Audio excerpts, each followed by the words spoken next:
Pada saat ini saya diberi kesempatan oleh panitia PKPA untuk menyampaikan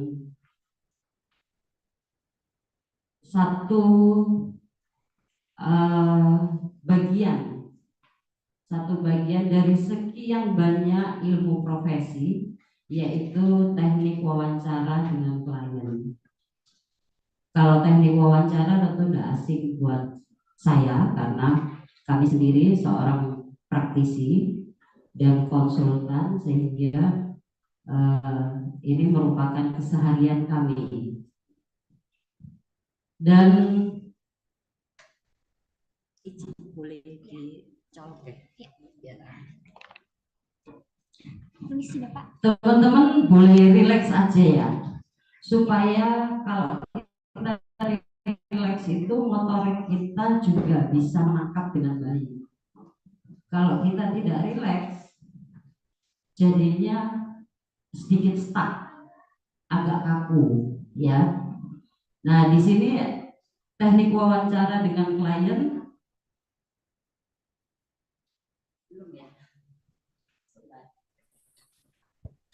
Ini masih ini ya, betul. Ya, ini atau betul. Oh iya, silakan. Langsung masuk sini aja, masuk sini aja. Ini. Ya, ini. Oh, aku ada ini, Pak. Bisa langsung disalurin ya. Bisa, Pak. Nah, oke. File yang tadi aja. Maaf ya, ada sedikit gangguan teknis. Teman-teman di sini semua lulusan Jaya Kusuma atau tidak? Oh, tidak ya. Jadi ada yang dari universitas lain. Ya. Sudah S1, S2? S1. Oke. Ya, luar biasa lah. Kalau teman-teman punya ilmu dulu, coba kita sedikit flashback ke belakang. Teman-teman flashback ke belakang. Dulu ambil fakultas hukum itu cita-citanya apa?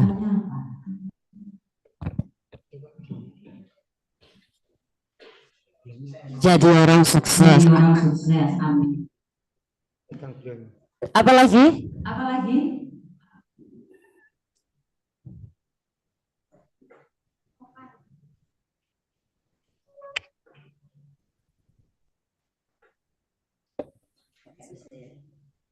Sudah on? Oke.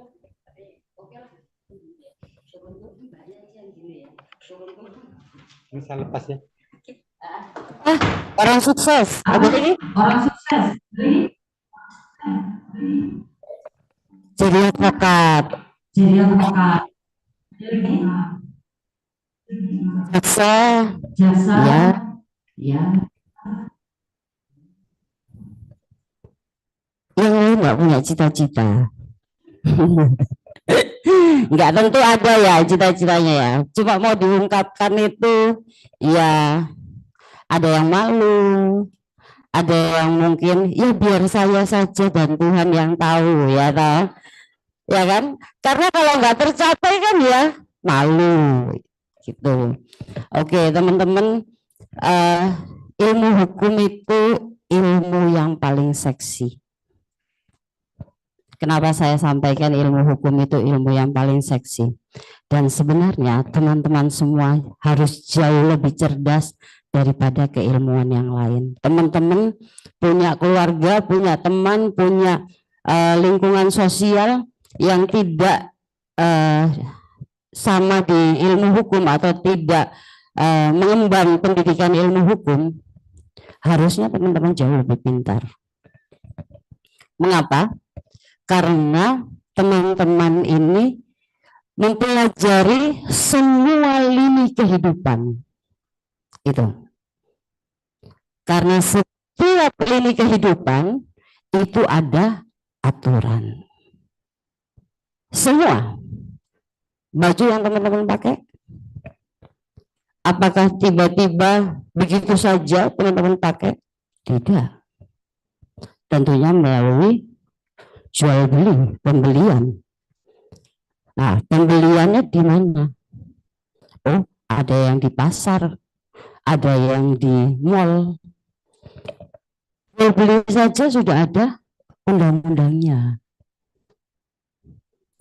Ada perlindungan konsumen, ada tentunya hak paten. Tidak bisa kita jual-jual sembarangan. Kalau kita jual tanpa kita daftarkan, tanpa kita legalkan, maka itu menjadi ilegal, barang ilegal. Atau minuman, aqua yang ada di depan teman-teman, atau kopi, atau teman-teman biasa pergi ke warung kopi, atau ke Excelso, semuanya ada aturannya. Bahkan meja yang ada di depan teman-teman pun ini ada aturannya. Dari mana bahan kayunya didapat?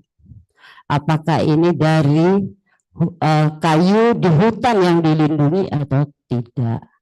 Apakah jenis kayu ini mempunyai aturan seperti apa? Bisa dikonsumsi untuk dipakai sebagai mebeler atau tidak? Tidak semua bahan kayu bisa dipakai mebeler. Itu. Semuanya. Bahkan mau jatuh cinta sama cewek, mau dinikahi, ya ada aturan nih. Kita ngomong sosial media, apa yang kita pakai, ada aturannya. Itulah kekayaan kita. Kalau kita tidak lebih pintar dari disiplin ilmu yang lain, bukan kita yang bodoh, tapi hanya kita yang tidak mau mengeksplor diri. Karena Tuhan tidak ada menciptakan umatnya itu yang bodoh dari diri. Kalau kita mau mengeksplor diri, mau untuk belajar, mau untuk lebih lagi berwawasan yang lebih luas, disitulah kita punya value, nilai. Kalau kita punya nilai, maka bisa dijual. Yang dijual itu nilai kita. Klien itu akan pakai kita kalau kita punya nilai. Tidak cukup dipintar loh teman-teman, tidak cukup dicerdas, di keilmuan saja. Akan luas nanti akan kita bahas di dalam pembahasan teknik wawancara klien. Harusnya saya cuma mengingatkan teman-teman harus jauh lebih pintar. Keilmuan kita itu luar biasa. Apapun yang ada dalam kehidupan, motor yang kita pakai, kita jalan di jalan raya, semua ada aturannya yang melekat tiap-tiap waktu, tiap-tiap hari dengan kita. Apakah ada melekat juga dengan ilmu-ilmu yang lain? Belum tentu. Kalau memang itu barang contoh motor, maka ada ekonominya, ya toh, ada tekniknya. Tapi apakah ada kesehatannya? Ya tidak, kan gitu. Mungkin faktor kesehatan dipertimbangkan dari kualitas bahan bakar yang dipakai oleh kendaraan itu. Bisa, tapi hanya sedikit. Tapi kalau kita ini terlampau banyak, seharusnya kita banyak taunya, banyak wawasannya. Oke ya. Itu yang mau saya sampaikan supaya teman-teman lebih mengerti kita ini belajar ilmu hukum itu ilmu yang paling seksi. Jadi kalau ngobrol sama teman fakultas teknik, ngobrol sama teman mungkin fakultas bahasa, ekonomi, harusnya kita jauh lebih cerdas dalam berargumentasi dengan mereka. Jangan mereka ngomong, oh iya toh, iya ini ada besok tahun 2026 ini ada mobil keluaran baru, bukan lagi nggak pakai sopir, bahkan nggak pakai ban, terbang. Loh ya toh? Harusnya kita jauh lebih tahu apakah dimungkinkan. Nah itu, Mobil itu melalui udara, itu sistemnya. Berarti kita sudah mulai berpikir sistem lalu lintasnya seperti apa, dan kemudian dampaknya kalau seumpamanya di darat saja mempunyai dampak. Kalau tidak berhati-hati ya kecelakaan. Tapi kecelakaan itu belum tentu mati. Tapi kalau di udara ini so pasti mati mungkin. Kan gitu. Ya mungkin 99% pasti mati. Kegerotak itu apa nggak mati kalau jatuh. Nah, apakah memungkinkan regulasi ini menguatkan satu produk yang akan launching di 2020? Nah, itu kan merangsang motor kita untuk berpikir. Mungkin nggak? Apakah nanti tambah kacau? Apakah bisa diterapkan di setiap negara? Ataukah kita mikir bisa nggak diterapkan di Indonesia? Oh, iya mumet. Wong di darat aja mumet kok. Oke, kita lanjut ya ke itu saja yang pengantar dari saya supaya teman-teman lebih kritis karena harus banyak wawasan di dalam ilmu hukum. Kalau dari semester 1 sampai semester 7 banyak mata kuliah yang diajarkan secara teori. Ternyata banyak mata kuliah yang juga belum tersampaikan, yang ternyata kita sebagai seorang praktisi hukum harus tahu. Jadi teman-teman harus menggali itu. Jangan cuma oh iya gitu. Tapi harus kritis. Kalau ada program ini, program BPJS pemerintah, ini kok awalnya itu kelihatannya menjanjikan, tapi kenyataannya itu justru malah pelayanannya tidak baik dan lain sebagainya. Apa masalahnya? Nah, masalah ini kan kemudian kita pikirkan untuk kita usulkan menjadi regulasi, aturan yang mendukung. Kita lanjutkan ke salah satu cara untuk membantu klien dalam menangani perkara yang sedang dihadapi. Dari sini pokok pertamanya saja memahami duduk permasalahan suatu perkara. Otomatis kita harus berwawasan yang luas. Apakah kita ini sebagai pengacara akan tahu kalau klien tuh datang di depan kantor terus tiba-tiba parkir, terus kita sudah tahu masalahnya apa? Oh, nangis mau cerai, nangis ini mau cerai, belum tentu. Atau lebam di sininya, oh habis dipukul suaminya ini KDRT, belum tentu. Siapa tahu dia di kantornya bertengkar sama temennya, dianiaya dan lain sebagainya. Nah, jadi kita dituntut untuk wajib berwawasan yang luas. Karena kita tidak tahu orang yang akan datang kepada kita atau orang yang duduk di depan kita yang nantinya menjadi klien kita ini mempunyai permasalahan apa. Kalau satu contoh, dia datang dengan persoalan tanah.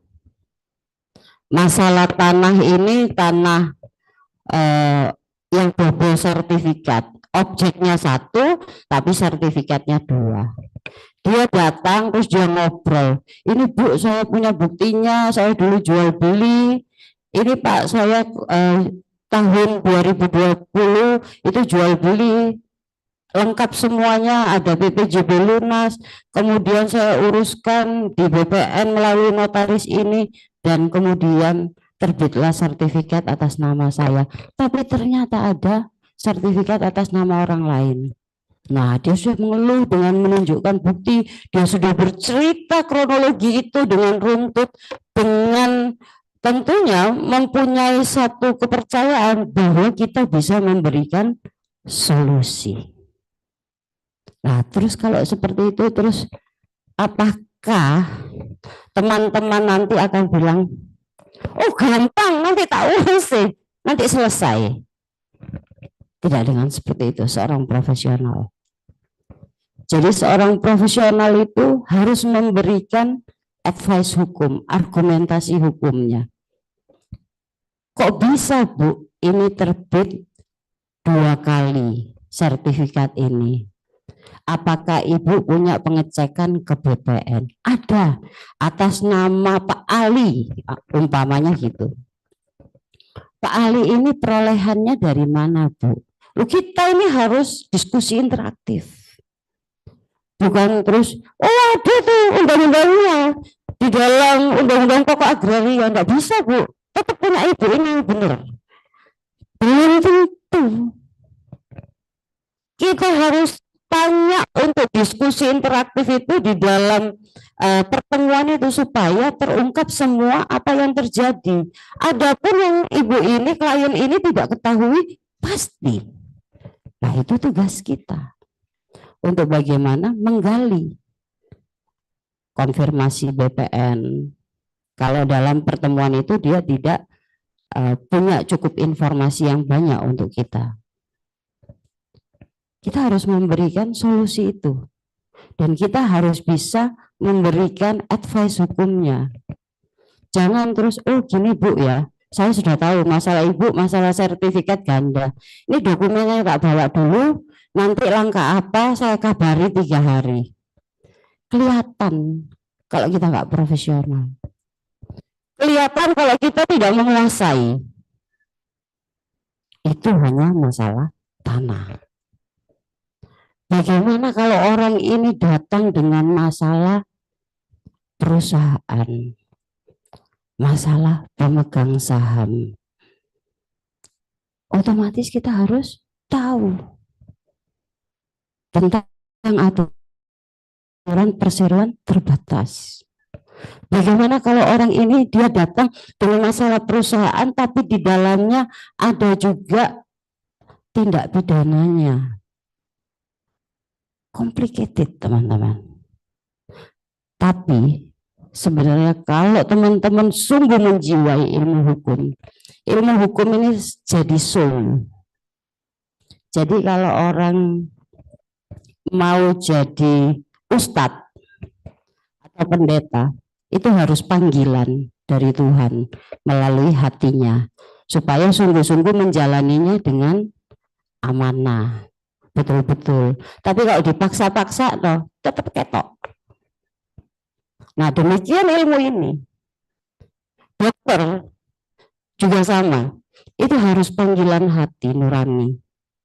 Jadi bukan sebuah cita-cita saya jadi dokter supaya saya kaya. Kalau motivasinya seperti itu, maka dokter itu pasien yang nggak perlu operasi kudu operasi kabeh. Bahaya. Tetap kaya dokter itu, tapi ada risiko. Nah demikian kita ini jasa ini kita menjual pelayanan untuk jasa hukum. Kalau kita tidak betul-betul menyerap ilmu hukum itu sendiri, kita akan memberikan satu advice yang salah. Oh Bu, biarin aja tuh sertifikat yang itu nggak asli. Punya Ibu ini yang asli. Sudah, kalau terus gimana kalau ini asli? Bisa saya jual? Bisa, punya Ibu ini yang asli. Dijual sama Ibu itu. Ditaruh, dijual, laku. Nah kemudian muncul masalah baru. Yang punya sertifikat yang sama tadi akan membuat laporan polisi. Ataukah akan menggugat ke pengadilan. Tidak seperti itu. Kelihatannya itu sederhana, tapi ini harus menjiwai supaya betul-betul kita piawai. Oh, ya apa carane nanam satu rambutan ini cukup sewu. Itulah cara berpikir orang hukum. Berbagai cabang, Itu yang dinamakan legal reasoning. Kalau legal opinion terlalu mudah. Legal opinion itu kita memberikan opini hukum. Oh iya Bu, kalau seperti ini berarti antara satu ada yang di antara dua ini ada satu yang palsu. Gampang. Tapi bagaimana dengan legal reasoningnya?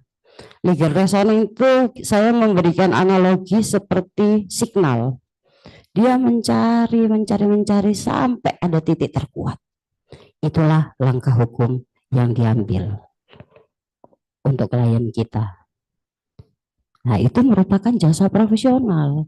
Tapi kalau cuman asal cuap-cuap, gampang Bu, beres. Teman-teman pasti laku. Tapi sementara. Mau jadikan profesi ini menjadi profesi yang panjang. Ada beberapa contoh-contoh, mungkin ada kemarin Hotma Sitompul yang baru meninggal. Sampai negara memberikan penghargaan sedemikiannya. Sampai dengan dimakamkan saja diturunkan TNI. Kita mau jadi yang bernilai atau yang hanya sebatas musim? Oh, kalau musim hujan gak payu aku. Kalau musim kemarau payu. Jangan. Di segala musim kita harus laku. Itulah jasa. Sama seperti dokter.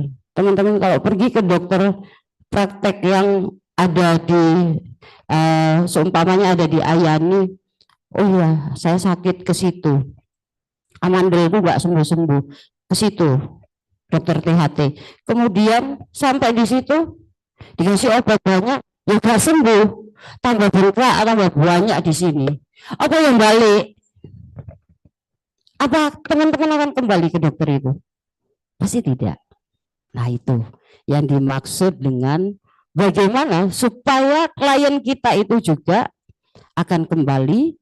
Tentunya kita tidak mengharapkan dia punya masalah, tapi terus berkonsultasi dengan kita, ataukah dia setiap kali ada temannya, rekan bisnisnya pakai lawyer aja.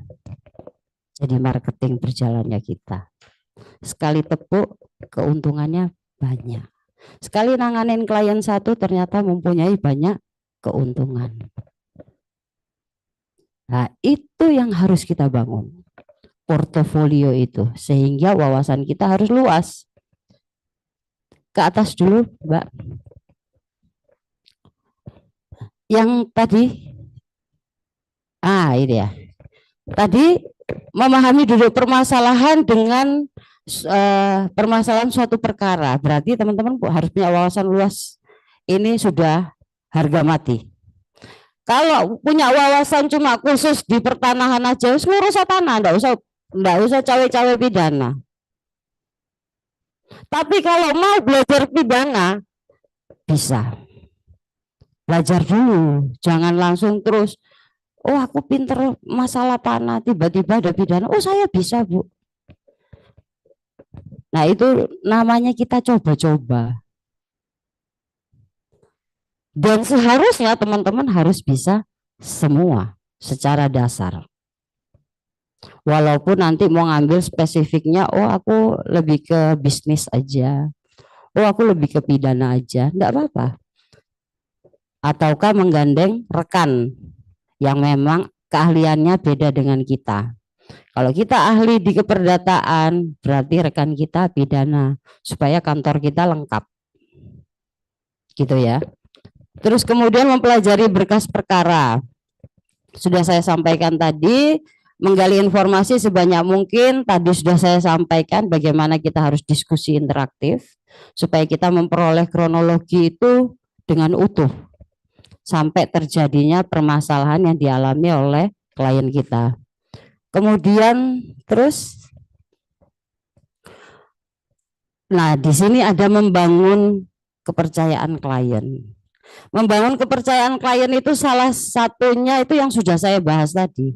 Dengan kita mempunyai wawasan luas, kita bisa memberikan advice hukum itu sudah mulai membangun kepercayaan. Oh iya, lawyer ini pinter.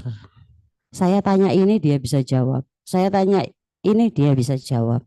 Ternyata wawasannya luas. Mulai membangun kepercayaan. Nah, kalau klien kita sudah percaya, pastinya konsultasi itu akan continue.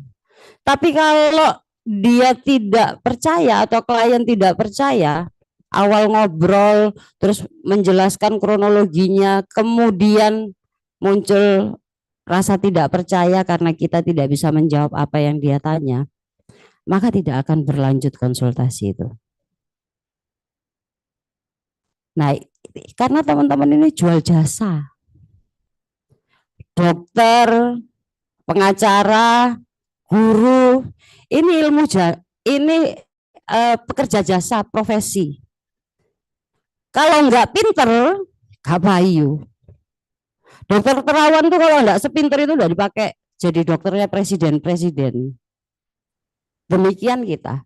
Kalau kita nggak pinter, jangan harap kita mau menangani pengusaha-pengusaha. Karena pengusaha-pengusaha itu bukan orang bodoh. Bukan orang yang bisa, saya mampu, saya bisa. Nggak gitu. Kita harus presentasikan. Seperti ini, langkahnya ini, langkahnya. Jadi teman-teman itu setiap ngurus satu kasus, itu bobotnya 3 kali lipatnya skripsi. 3 kali lipatnya tesis. Nah, otomatis kita ini harus mempersiapkan diri untuk mampu dulu. Kalau kita enggak mampu, susah. Ya paling kita adanya di pengadilan agama, perceraian, gitu-gitu. Enggak ada ilmunya itu. Kantor kami aja tidak terima perceraian. Dan narkoba. Karena nggak ada ilmunya. Kami mau itu kerja juga sambil berilmu. Kalau cerai itu ya KDRT, nggak dinafkahi, cekcok, gitu aja. Ilmunya apa? Nggak ada. Tapi kalau masalah tanah, macam-macam.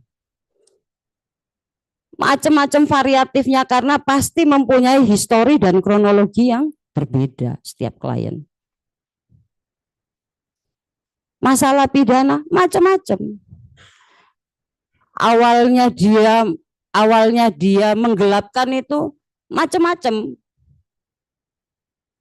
Jadi ada penggelapan dalam jabatan, ada karena dia sengaja dengan menggelapkan sertifikat, menggelapkan rumah, penggelapannya macam-macam. Dan itu historinya juga beda-beda. Tentunya mempengaruhi bagaimana analisa kita juga yang berbeda. Jadi kalau mau laku, kalau mau yang tadi dibilang supaya sukses, butuh value di dalam jasa kita. Jadi tidak sederhana teman-teman. Kalau jadi calo enggak perlu jadi pengacara, enggak perlu. Kayak itu yang baru Marcella Santoso sama Ari Bakri. Enggak perlu jadi pengacara itu. Kalau makelar kasus tuh gini-gini aku kenal ini ambek pejabat ini. Tenang nanti dibunuh ambek hakimnya gini-gini. Itu makelar kasus saya cukup. Intinya kenal pejabat. Mau di peradilan atau di luar peradilan kenal pejabat. Bergaya hidup hedon supaya dapat komunitas yang hedon sehingga punya relasi-relasi yang di lingkungan sosial yang high class, kemudian jadi makelar. Gampang ini ada gini, gampang. Tapi itu tidak membawa kita untuk menjadi satu profesional. Kalau kita mau jadi profesional, ya kita harus ada untuk di bawah aturan.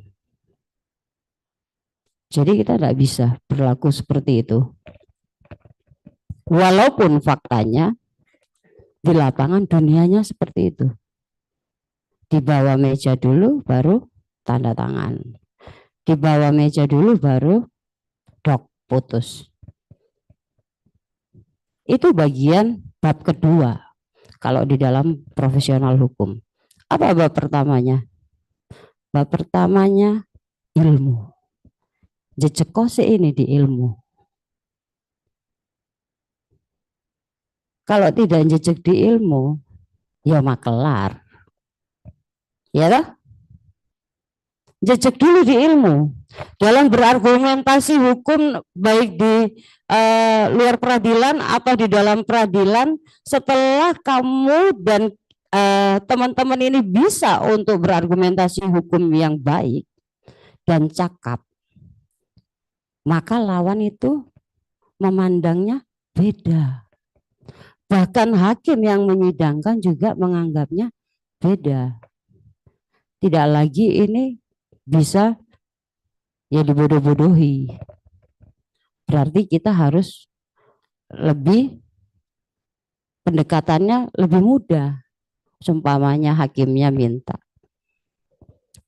Atau hakim tuh nggak pernah minta. Biasanya dari PP, panitera. Hakim tuh nggak pernah bilang langsung berapa. Seumur hidup saya cuma satu tapi udah meninggal karena COVID. Iya, serius itu. Tapi orangnya baik memang.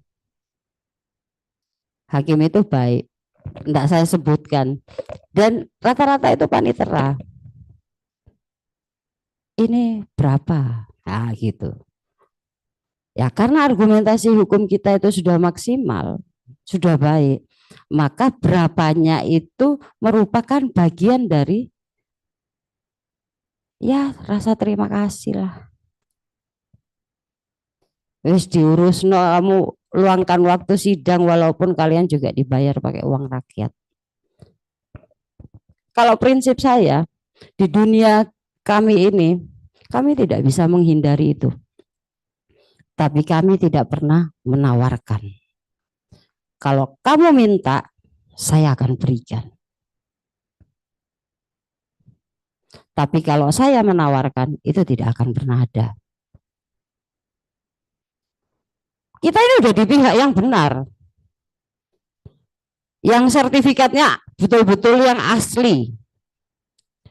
Kemudian masih diminta. Tapi kalau kamu minta, saya berikan. Saya menganggap sebuah kebenaran kamu jual. Tanggungan dosa dewi. Itu. Tapi kalau saya menawarkan, tidak akan pernah ada. Atau klien saya salah, saya benar-benarkan. Nah itu nggak akan pernah ada di kantor kami. Sehingga sampai saat ini, ya syukur alhamdulillah puji Tuhan, kantor kami itu menjadi kayak kebun yang subur, yang setiap saat itu selalu berbuah. Dan sampai sudah stafnya itu 30 sampai segitunya. Ya hampir sama lah sama Hotma ya, cuma beda level. Kalau kami level di ya bukan publik, tapi kami menangani pengusaha-pengusaha Taipan Surabaya. Hampir sama, cuma Hotma kan sudah betul-betul ya publik. Kami belum ke publik. Kami lebih kepada edukasi. Lebih kepada edukasi. Oke, kita lanjutkan lagi. Terus kemudian dasar psikologi. Konseling dalam wawancara. Nah, psikologi ini penting. Jangan nanti klien itu datang terus dia menangis. Karena tentu klien ini yang harus teman-teman tahu kayak pasien di rumah sakit. Kalau pasien itu datang ke rumah sakit, tentunya pengen sembuh. Dia sudah sakit secara fisik, pasti secara otomatis sakit juga secara finansial. Jadi fisiknya udah sakit, pasti mentalnya kena, finansialnya dia kan harus bayar. Beli obat-obat yang nggak ke cover asuransi harus bayar. Kena juga di finansial. Bagaimana dia sakitnya berapa lama di rumah sakit tidak bisa kerja, ya apa istrinya dan keluarganya makan, kan juga beban finansial. Nah, sehingga seharusnya pelayanan di rumah sakit itu lebih bisa humanis. Pelayanan di rumah sakit itu harus mengerti. Jangan kayak rumah sakit yang ya pemerintah kebanyakan itu. Pasien sakit malah dikasih makan, nggak dimakan. Ibu itu makan. Kalau ibu nggak makan nanti obatnya nggak saya kasih loh. Nah, pasiennya muntah-muntah. Ibu jangan muntah di sini. Ini banyak orang loh bu. Nanti kan ya tercemar semua. Ya siapa yang mau muntah? Coba pikirkan. Kalau saudara sakit, saudara mau muntah, saudara sakit terus muntah di tempat yang tidak memang tempat seperti kamar mandi, terus atau di urgen-urgen di got lah gitu. Itu saat itu juga muntah. Apakah saudara mau muntah di situ? Kan tidak kalau tidak sakit. Nah, itu yang dibilang pelayanan. Jadi kita memahami secara psikologis. Kalau klien datang itu klien lagi nangis, cerita nangis. Terus adalah kayak rasa disakiti. Terus habis gitu rasa ingin balas dendam dan lain sebagainya. Jangan nanti klien datang nangis terus habis gitu saudara ketawa. Enggak usah nangis, Bu. Oh, habis dipukul suaminya kok gak usah nangis. Kita tuh harus mengerti. Jadi secara profesional kita harus jadi pendengar yang baik. Nah, pendengar yang baik tentunya bukan untuk teman curhat. Pendengar yang baik untuk tahu secara psikologinya klien kita ini seperti apa. Supaya tahu juga memberikan advice hukumnya. Itu.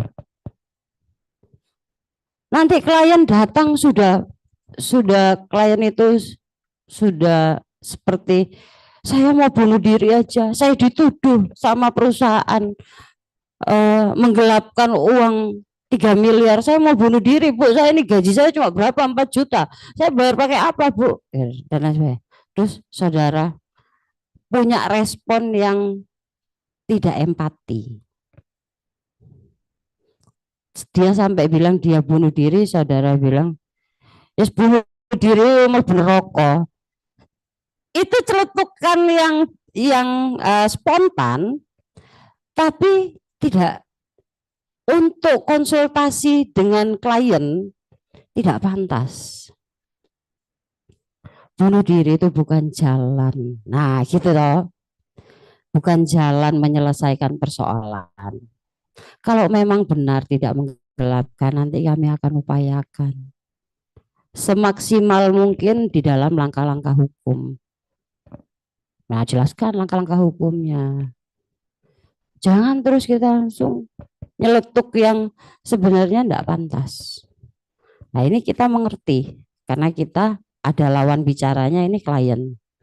Supaya teman-teman memahami. Kemudian perlunya menaati nasihat dan saran advokat. Nah, ini penting. Kalau kita sudah merasa kita ini seorang profesional, dan kemudian kita memberikan advice hukum, dan kemudian klien ini rupa-rupa loh teman-teman, rupa-rupa orang. Jadi enggak semuanya itu iya, udah saya manut ya, enggak. Ada yang iya terus pas keluar dari kantor itu harus beda. Telepon sini sana, nanti yang sini sana yang diadu itu telepon ke kantor kami. Oh banyak rupa-rupa orang. Jadi teman-teman jangan berpikir itu klien itu manut atau taat dengan kita atau komitmen dengan kita. Enggak. Banyak rupa-rupa orang.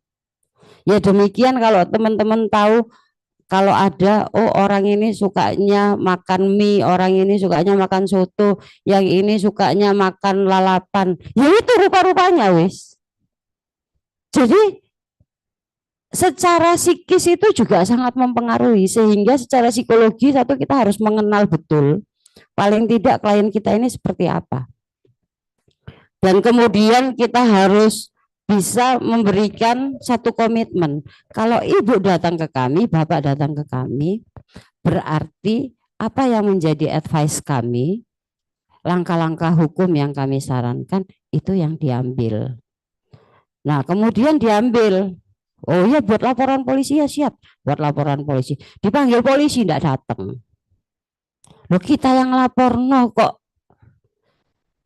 Kenapa nggak datang? Oh iya, soalnya saya takut. Berarti bujuk klien kita. Berarti bohong. Banyak rupa-rupa teman-teman. Itu yang harus teman-teman ketahui. Jadi kita bagaimana supaya kita bisa mengatasi hal-hal semacam itu? Maka kita jangan pernah mau disetir oleh klien. Sepanjang klien sudah memberikan kuasa ke kita, tapi dalam di garis bawah ya harus ada underline-nya, di bold juga bila perlu.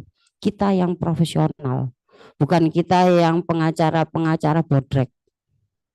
Kita yang profesional ini berarti klien itu harus mengikuti semua langkah yang kita ambil.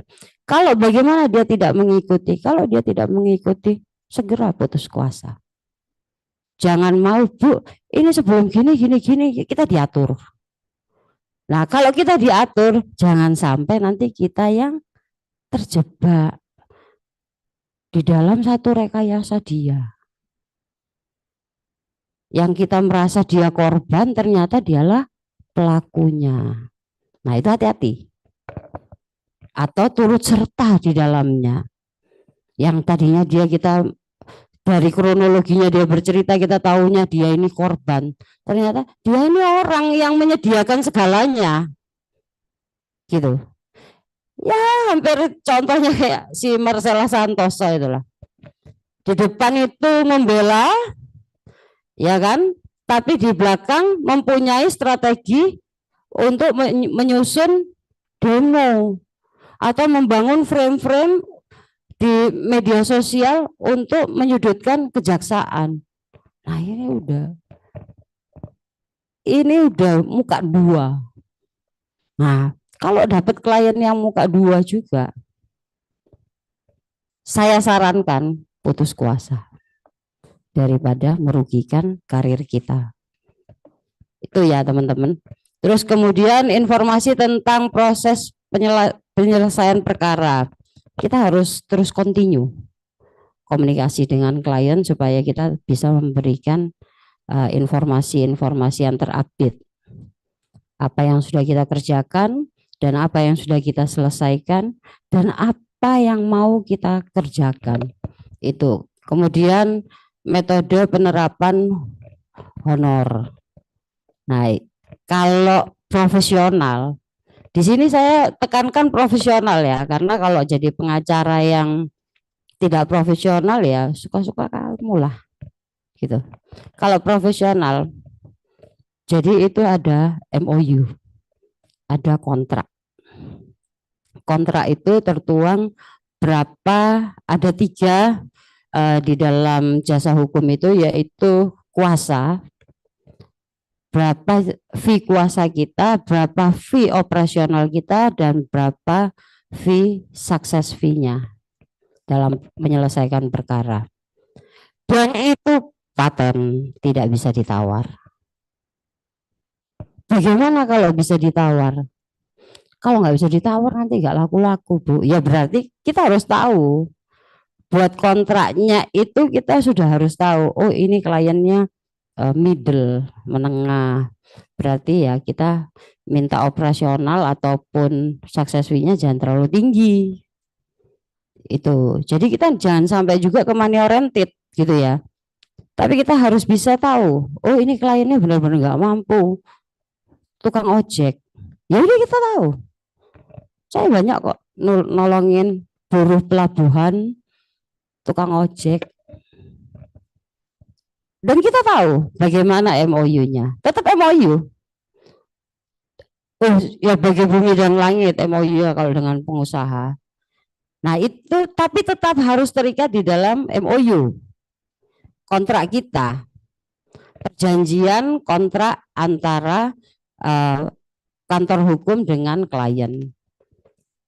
Nah, kalau sudah seumpamanya dengan tukang ojek, terus saya bilang, udah gini aja Pak, Bapak intinya yang bayar ke pengadilan untuk jasa hukumnya semua ya saya gratiskan. Kalau sukses terserah Bapak mau ngasih berapa. Nah, itu berarti tertuang. Kan gitu. Jadi kalau daftar di pengadilan Bapak bayar. Untuk operasional, kuasa dan lain sebagainya enggak perlu bayar. Nah, nanti kalau sudah sukses terserah Bapak mau kasih berapa. Nah, berarti sudah ada komitmen di kita. Nanti kalau dia bilang gini, itu Bu, tolong yang di pengadilan itu kantor Ibu dulu yang bayari gitu ya kan, untuk pendaftarannya. Jangan mau. Kenapa jangan mau? Lah, itulah kita kalau jadi profesional, kita jangan pernah disetir. Sekalipun kita ini menolong, niatnya menolong, tapi banyak rupa-rupa orang. Nah, kita nggak mungkin mau mempelajari secara psikologi kejiwaan orang masing-masing. Apakah dia ini suruh saya bayar ini karena memang dia enggak punya, benar-benar enggak punya, atau nanti malah dia harap gampang, atau dia sedang mengelabui kita. Wes pokoknya biarin aja pengacara aku yang ngurus, lek sukses ya alhamdulillah, lek gak sukses ya wes aku gak metu duit blas. Nah, ya toh? Kita itu harus punya satu keputusan kalau kita profesional. Jangan sampai dengan kita suruh dia bayar pendaftaran di pengadilan tidak perlu bayar kita aja, itu sudah amalan kita. Karena kalau dia bayar di pengadilan kan memang harus bayar itu pendaftaran. Kalau kita yang bayar, no, memang masalah kita, kan gitu. Itu tanpa kita sengaja itu mempengaruhi untuk kita mentransfer spirit supaya klien itu juga bertanggung jawab atas masalahnya. Tapi kalau kita bilang, wes gampang, oh masalahmu ini, udah, terus kamu enggak usah nanggung, tak selesai no ya. Kita semua yang nanggung dari awal sampai akhir, sukses. Kita ditinggal, apa yang saudara rasakan? Sakit hati. Nah, kita harus melindungi diri kita sendiri. Siapa yang mau melindungi saudara? Kita sendiri.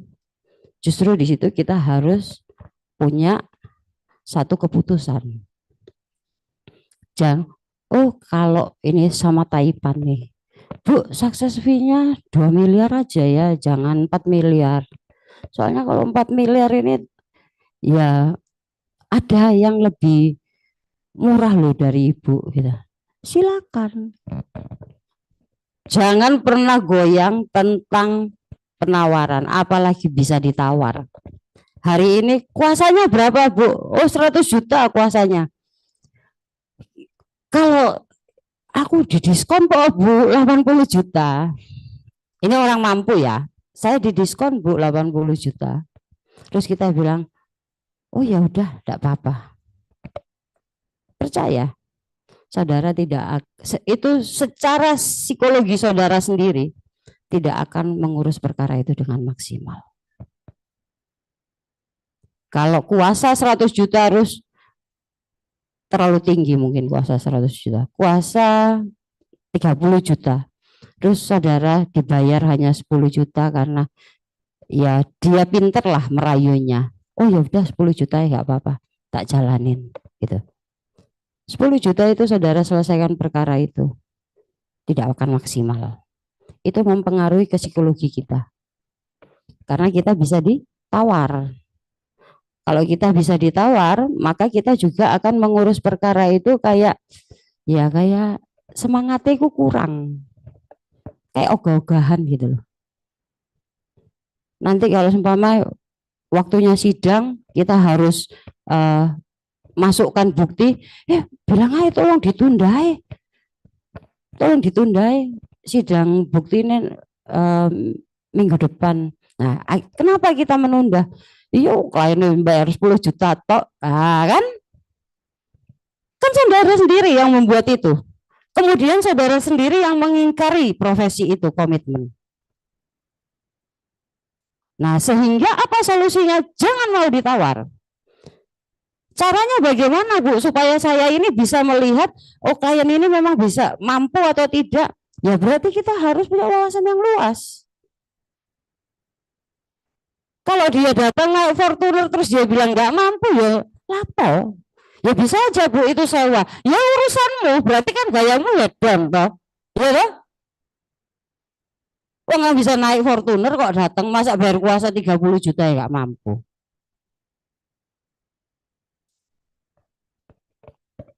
Jadi kita jangan pernah bisa uh, ditawar di dalam fee. Beda komitmen dengan kalau memang masyarakat yang tidak mampu kita bantu.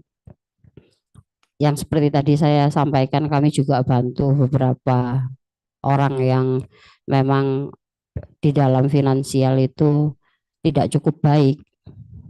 Ya berarti kita tahu kontraknya toh. Klien yang membayar perkara pendaftaran, untuk jasa kuasa tidak perlu bayar, untuk operasional tidak perlu bayar, success fee-nya mungkin kalau ada nilai perkaranya, oh warisan nilainya di Surabaya, oh kalau dijual 700 juta. Nah, kita mau berapa persen gitu. Sudah dituliskan. Tapi kalau nggak sukses ya otomatis success fee-nya nggak kita terima. Ya kita amalan itu tadi sidang. Jadi kayak LBH gitu loh. Nah gitu. Kemudian lanjut. Nah ini sudah ya membangun kepercayaan klien tadi. Oh ya ini. Untuk kita seorang profesi, terutama di dalam profesi advokat, teman-teman kita itu tunduk di dalam undang-undang pasal undang-undang advokat pasal 19 ya. Jadi Undang-Undang Nomor 18 Tahun 2003 tentang advokat. Nah, di situ semua tertuang. Yang terkhususnya di pasal 19 itu advokat wajib merahasiakan segala sesuatu yang diketahui atau diperoleh dari klien karena hubungan. Nah, agak error ini.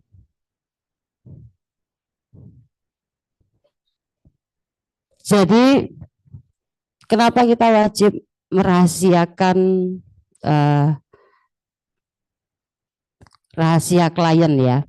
Hubungan profesinya kecuali ditentukan oleh undang-undang. Kenapa kita wajib? Sama kayak dokter. Bisa enggak kalau kita itu memberikan informasi rekam medik pasien A kepada temannya? Tidak bisa. Jadi kita juga ada undang-undang yang dimana kerahasiaan klien, terutama persoalan perkaranya, data-datanya, dokumen-dokumennya juga tidak bisa ya kita ke sosial media atau kita berikan siapa yang datang minta informasi, tidak bisa. Bahkan sampai sebenarnya pun apabila kliennya tidak mau disebutkan memakai jasa kita, siapapun yang datang bertanya ya kita nggak perlu menjawab. Jadi kita itu wajib untuk merahasiakan semua rahasia klien. Bagaimana kalau kita memberikan informasi klien kita kepada orang lain? Ya kita kena kode etik. Kita akan kena sanksi keras kode etik. Jadi kita harus merahasiakan rahasia klien selamanya. Kecuali apabila kita dimintai keterangan sebagai saksi-saksi di dalam peradilan, maka kita harus sampaikan apa adanya. Karena kalau memberikan keterangan palsu juga ya tidak boleh. Tapi kalau kita mau menyampaikan kepada hakim, mohon maaf saya tidak bisa bersaksi persoalan itu karena saya atau harus tunduk kepada kode etik undang-undang advokat. Nah, maka hakim pasti mengerti. Itu pernah terjadi di sidang kami di Pengadilan Negeri Jakarta Selatan. Yang dijadikan saksi itu advokat. Saksinya keberatan memberikan keterangan-keterangan. Ya dikabulkan oleh hakim karena memang dia tidak boleh, secara hukumnya tidak boleh memberitahu sekalipun itu diminta di dalam peradilan sidang. Kemudian lanjut konsultasi tadi sudah kita bahas ya. Kalau memang kita punya value ilmu yang luas, sekali ketemu bagaimana supaya continue konsultasinya, ya berarti harus menimbulkan rasa percaya. Kalau dilihat gini, ini ilmu tambahan ya teman. Ketemu janjian, oh Pak di mana? Oh saya tahu kantor Bapak ini dari teman saya. Oke, ketemuan janjian. Oh iya di Excel SOTP. Janjian terus ketemu, terus teman-teman datang itu dalam artinya baju yang lecek, bajunya mahal, tapi gak disetrika, ya. Terus habis gitu rambut mungkin gak rapi. Ini ilmu tambahan yang penting untuk diperhatikan. Jadi jangan pernah memandang ini kliennya biasa ya, jadi penampilanku ya biasa. Jangan. Jadi tetap kita seorang profesional harus tampil sedemikian hingga inilah jati diri kita. Jadi dimanapun dan dengan siapapun kita ketemu, ya ini identitasnya. Jangan sampai, wah itu kliennya biasa pakai kaosan naik. Jangan. Cara kita menghargai diri kita secara psikologi ya teman-teman. Kita ini harus berpenampilan yang baik. Itu cara kita menghargai diri. Nah, dibungkus dengan baju yang mahal, tapi berangkatnya nggak mandi. Bodoh aja. Kita nggak menghargai diri. Percaya? Kenapa? Dampak dari kita tidak mandi itu ada aroma-aroma yang lain. Oh iya. Di saat kita duduk sama klien itu masa ya jauh-jauhan gini atau antara enggak toh. Kan gini ya depan-depan gini. Nah di saat kita ngomong terus baunya itu bau naga. Itu klien gak betah. Ini ilmu tambahan tapi penting. Sungguh. Percaya sekalipun saudara pinter, saudara ini ngomongnya terus setiap ngomong sama klien-klien tuh jadi takut mau ketemu saudara. Waduh gak kuat aku, sumpah. Sepele ya. Tapi benar. Jadi kita harus menghargai diri kita dulu. Kita harus berpenampilan yang rapi. Kita harus bersih. Kita harus wangi. Jangan sampai kita datang ke klien, rapi, semuanya rapi. Pas ngomong bau naga. Klien kan mau jelasnya gini loh Bu. Ya Bu ya. Ya ini kayak gini Bu. Aku tuh kayak gini. Loh ya apa? Menimbulkan keresahan. Sepele, tapi saudara coba. Orang nggak akan nyaman. Apalagi sekelas pengusaha. Itu menjadi penilaian. Jadi bagaimana orang itu bertanggung jawab atau bagaimana membaca kejiwaan seseorang atau portofolio beserta portofolionya orang lain itu dari penampilan secara psikologi. Jadi teman-teman harus tahu.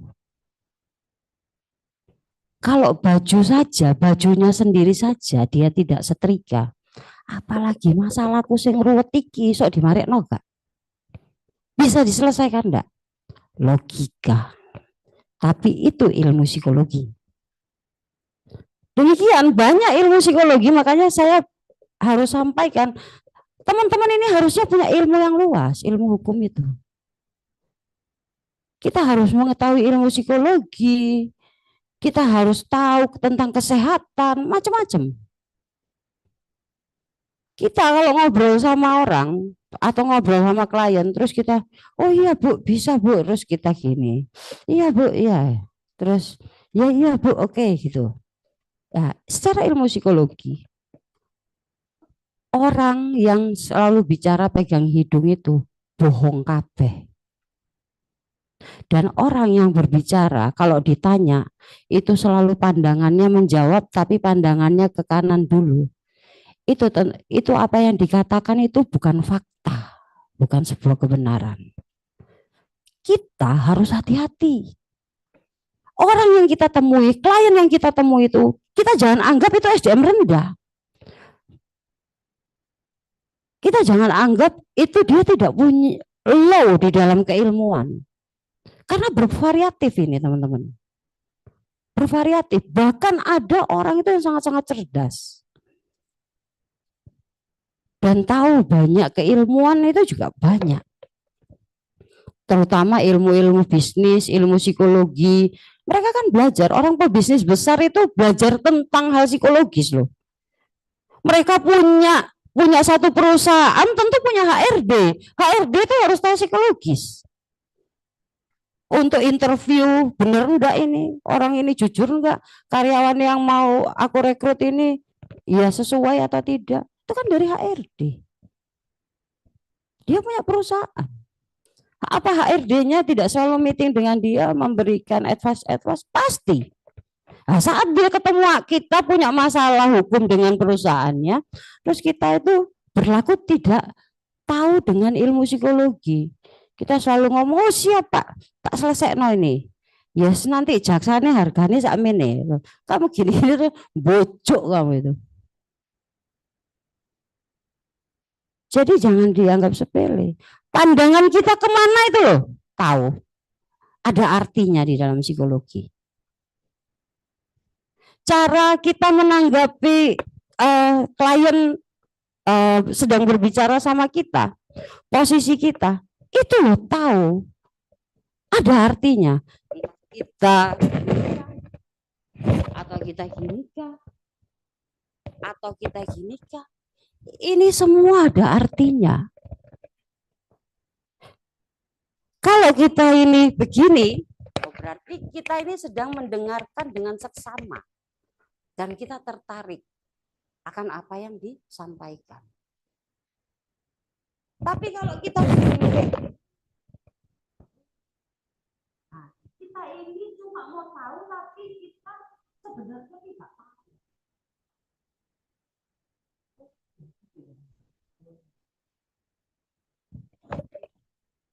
Sepele teman-teman. Kita menginginkan setiap orang punya usaha, pengennya pangsa pasarnya yang gede kan. Demikian jasa.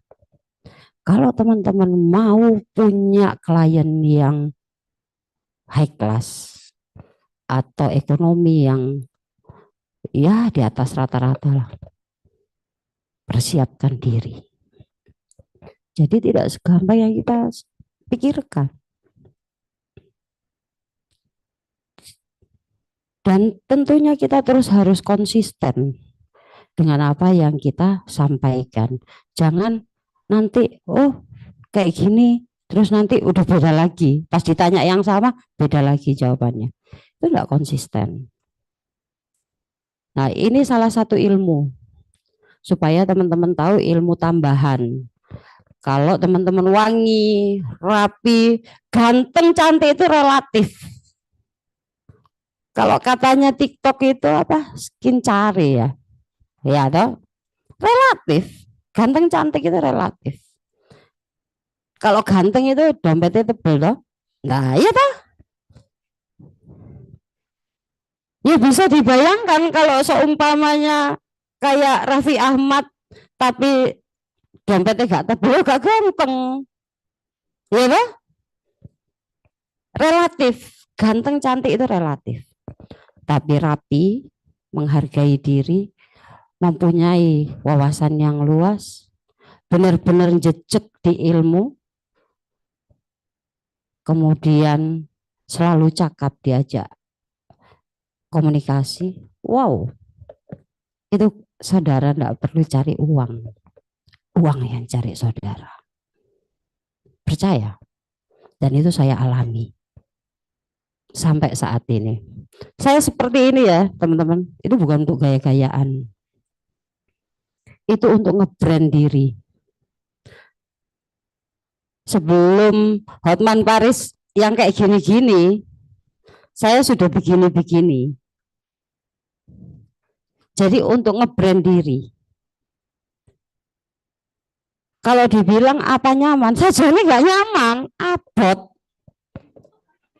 Sungguh, kalau apalagi kalau di pesawat. Kalau di pesawat kita gimana? Tidur gini.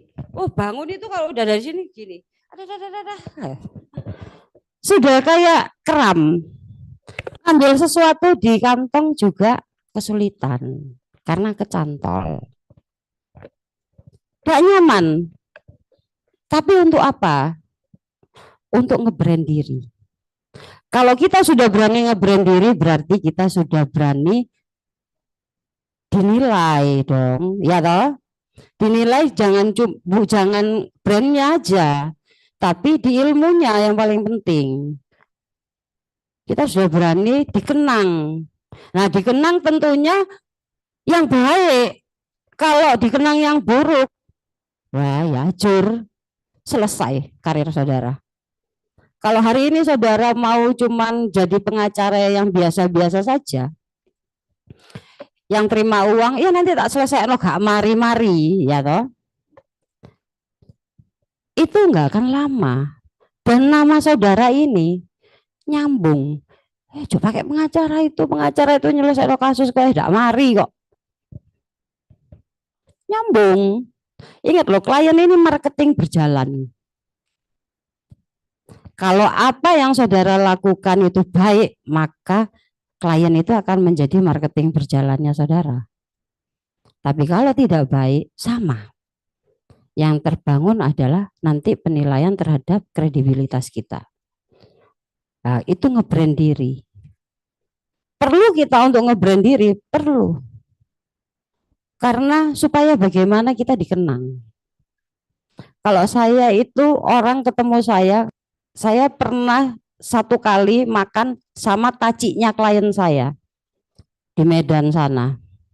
Kami makan cuma kenalan satu kali. Ketemu di pesawat di perjalanan ke Bali. Dipanggil saya, lari-lari dia taci ini. Bu Monik, Bu Monik, Bu Monik. Loh, saya balik gini, siapa taci-taci? Iya, Cik, gimana? Loh, saya ini taciknya Surya. Oh iya. Baru ingat saya, karena banyak tahu ketemu orang. Oh iya. Nah, diingat karena apa? Yes, gayanya ini. Jadi identitasnya itu sudah kelihatan. Orang saya masuk di kampus lah, teman-teman dosen kalau lihat pakai teman-teman kalau lihat yang pakai jilbab banyak ya toh, pakai kerudung banyak. Tapi belum tentu bisa nebak itu siapa toh. Kalau belum lihat wajahnya atau postur tubuhnya lah. Tapi kalau cuma kelihatan dari kaca gini, ke siapa ya, bu siapa ya, ya pasti kan nggak tahu. Tapi kalau identitas yang topi kayak gini di Surabaya ini, kalau yang laki-laki itu Pak Sidabuke, yang perempuan hanya saya. Tidak ada pengacara perempuan yang kayak aku ini, tidak ada. Nah inilah membangun brand. Bagaimana brandnya si Hotman Sitompul almarhum, yaitu kabeh ireng kene tok putih, ya ta? Bagaimana Adnan Buyung, oh sing putih kabeh, ya ta? Nah, kita itu harus bisa membangun brand supaya, karena di dalam dunia jasa kita, kantor kita itu seperti perusahaan. Jadi perusahaan di dunia bisnis itu ada 3 hal yang harus diperhatikan, yaitu satu ada branding, yang kedua itu marketing, yang ketiga itu selling. Kalau ada branding, maka marketingnya harus berjalan, ya toh? Dengan otomatis, oh brandnya Aqua. Ya apa carane air putih kemasan itu selalu dibilang Aqua, padahal yang ada di balik kaca itu klub, yang ada di balik Ades. Saya Aqua 1. Nah, itu bangun brand namanya. Itu sekian ribu pengacara, bagaimana hanya saudara yang diingat. Setiap kali dia ada persoalan. Nah, itu yang harus dibangun. Karena persaingan ketat. Kalau kita tidak berpikir ke situ, ya jadinya biasa-biasa aja. Akhirnya gabung di kantor teman, punya kantor, tapi ya kadang ada kasus, kadang enggak gitu. Kita nilai bisnisnya juga harus jalan. Itu membranding, marketingnya jalan, ya kan? Orang sudah selalu ingat, oh itu Bu Monik. Bu Monik itu pengacara.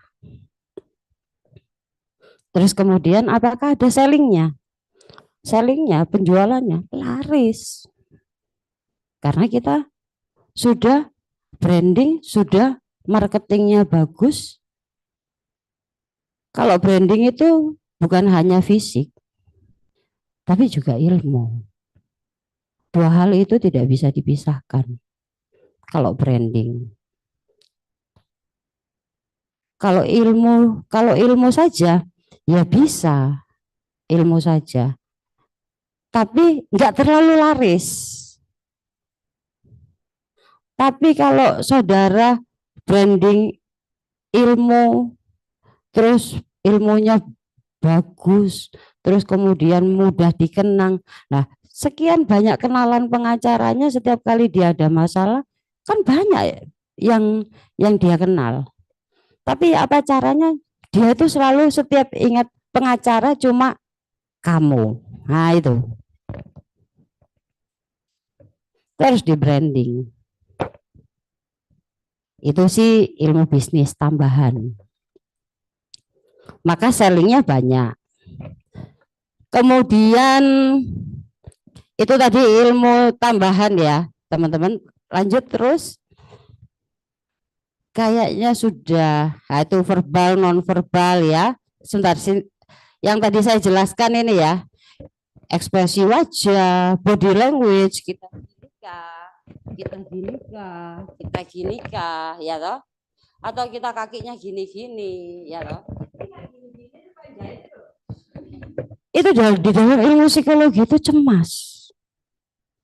Nah, kalau kita bertemu klien muncul kecemasan, bahwa klien percaya itu. Jadi banyak teman-teman. Sebenarnya kalau ini satu kali saya kelas ini harus penyampaian secara utuh supaya teman-teman itu bisa mengerti banyak hal. Ya nggak cukup waktunya. Tapi paling tidak saya sudah sedikit banyaknya memberi pengetahuan ini. Terus kemudian mata tadi yang saya bilang. Kenapa mata? Karena di dalam ilmu psikologi, kalau orang ditanya, kemudian sebelum dia menjawab itu dia lihatnya ke kanan, kemudian dia menjawab, itu dia ngarang. Tapi kalau dia lihat ke kiri, terus dia menjawab, itu sebuah kejujuran. Mengapa? Itu berpengaruh juga dengan masalah anatomi tubuh kita. Otak kanan ini itu berbicara tentang logika. Tapi otak kiri itu berbicara tentang perasaan. Seperti itu. Nah, sehingga kalau ditanya dan kemudian dia itu kayak, kamu kenapa tadi malam nggak pulang? Contoh seorang ibu nanya ke anaknya, kamu kenapa tadi malam nggak pulang? Kok pulangnya malam banget? Kamu di mana toh? Dan lain sebagainya, ya toh. Oh ini loh Bu, aku itu sama temanku, terus kita itu sama-sama makan, terus kita itu ya adalah temanku kecelakaan, tapi nggak parah Bu, padahal nggak pernah terjadi. Jadinya aku agak lama nolongin temanku Bu, gini-gini. Ah itu dia sudah berbohong. Coba saudara, kalau menghayal, lihat ke kanan. Hayalan itu dapat. Coba saudara lihat ke kiri lalu saudara menghayal. Gak akan pernah dapat. Itu caranya. Dihayal, no, aku gini, gini. Kayak stuck. Ya kan? Dia kayak berhenti. Karena otak kiri kita nggak bisa dibuat hayalan itu. Nah, tipu-tipu itu kan hayalan. Hal yang tidak ada, diada-adakan. Berbohong. Nah, itu salah satu ilmu. Jangan sampai kita ketemu klien terus kita ngomong itu selalu lihat ke kanan. Walah, itu kalau orang pinter, saudara nggak usah ngomong, nggak usah, besok nggak dihubungi lagi. Sepele, tapi sangat berpengaruh. Itu kemudian body language juga sudah ya, ekspresi wajah, yaitu tadi yang ekspresi ada klien nangis, kita ketawa. Wah, ngapain nangis Bu? Udah suami kayak gitu tinggal aja. Cari yang baru saya ini. Ngono Wasan. Waduh, parah. Nah, tujuan wawancara tadi supaya kita mengetahui banyak hal. Salah satunya juga mengenal juga klien dan sedikit mengetahui tentang psikologinya dan kemudian kita tahu tentang kronologi persoalan, historinya seperti apa secara runtut dan sistematisnya. Kemudian dengan data-datanya kita cocokkan dan lain sebagainya. Jadi wawancara klien itu penting loh. Tapi dimasukkan di dalam satu pertemuan yang rileks. Jangan saudara kayak hakim. Ini seperti apa? Lalu kayak gimana? Kayak penyidik. Jangan. Ini klien, kita ini memberikan pelayanan bagaimana supaya dia rileks dan lebih bisa mengingat kembali hal yang sudah terjadi itu. Dan bisa menyampaikan ke kita. Jadi harus rileks. Oke, terus lanjut. Mbak. Sudah ini ya, kita ini harus mampu memberikan penjelasan kepada klien. Saya tadi nggak perlu pakai PowerPoint, sudah jelas no banyak hal ya. Terus ini, nah paling tidak kita ini tahu kalau ketemu ini apa dulu yang harus disampaikan. Ya tentunya perkenalan dulu ya, terus kemudian ya sedikit banyaknya mungkin kita bertanya apakah klien ini asli orang Surabaya, tinggal di mana, apakah sudah berkeluarga. Ya yang privat tentunya, cuman lebih detail. Karena itu akan mempengaruhi bagaimana cara kita lanjut di dalam komunikasi. Nah, seumpamanya kita komunikasi, ya tahulah ini pengacaranya laki-laki, kliennya laki. Ya tahulah kalau malam Jumat kan kita kayak mana. Oh, kliennya belum nikah kok malam Jumat kayak mana. Ya toh? Jadi itu sepele. Contoh itu seperti itu. Sunnah Rasul ya. Loh, klien belum nikah kok. Jadi kita perlu tahu. Hal privat memang yang kita perlu tahu itu. Jadi contoh kita bilang, ya biasa kan Pak, anak-anak itu kayak gitu, apalagi masih usia-usia 4-5 tahun. Jadi ya susah makannya. Ya mungkin Bapak mengalami itu, loh Bapak belum punya anak. Nah, makanya kita harus tahu. Jadi yang perlu di dalam permasalahan perkara kita itu harus tahu 5W 1H. Jadi kita harus tahu what, Apa, who siapa, where itu di mana, when bila mana, why mengapa, dan how bagaimana. Ini dasar untuk mengembangkan. Jadi seumpamanya apa yang saudara alami, apa yang bisa saya bantu, apa yang bisa saya bantu untuk menyelesaikan. Jadi 5 ini sih sebenarnya terlalu kaku ya kalau buat saya.